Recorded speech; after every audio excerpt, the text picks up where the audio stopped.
मनुष्य मर्यादित जीवन जगून शेवटी का मरतात? पापाचे वेतन मरण आहे.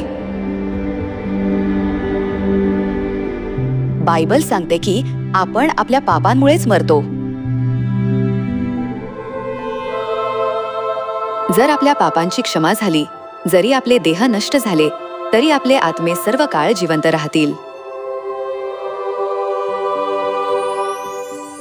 मग आपण पापांची क्षमा कशी प्राप्त करावी?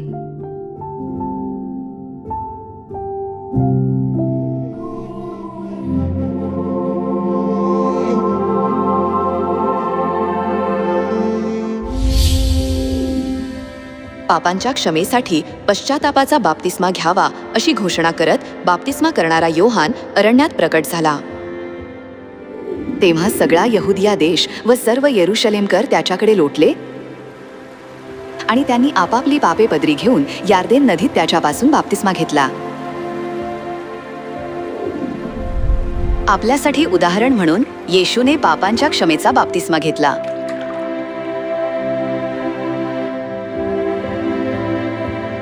बाप्तिस्मा हा पवित्र विधी आहे, ज्याद्वारे आपण पापांची क्षमा प्राप्त करून परमेश्वराची मुले म्हणून पुन्हा जन्म घेतो.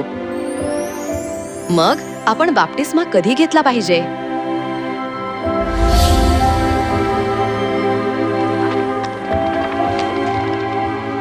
ख्रिस्ताची जाणीव होताच लुधियाने बाप्तिस्मा घेतला.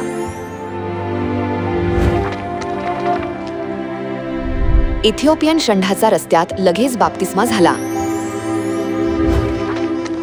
तुरुंगाधिकाऱ्याचा रात्री लगेच बाप्तिस्मा झाला. असे का आहे की आपल्या विश्वासाच्या पूर्वजांनी ख्रिस्ताची जाणीव होताच लगेच बाप्तिस्मा घेतला?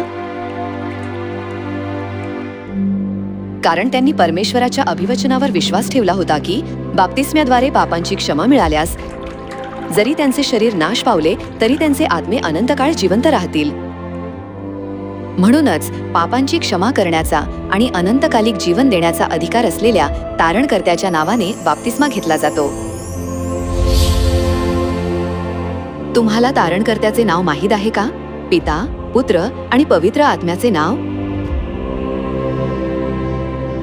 पिताचे नाव यहोवा आहे आणि पुत्राचे नाव येशू आहे. मग पवित्र आत्म्याचे नाव काय आहे? कृपया पिता यहोवा, पुत्र येशू आणि पवित्र आत्म्याच्या नवीन नावाने बाप्तिस्मा घेऊन पापांची क्षमा आणि अनंतकालिक जीवन प्राप्त करा.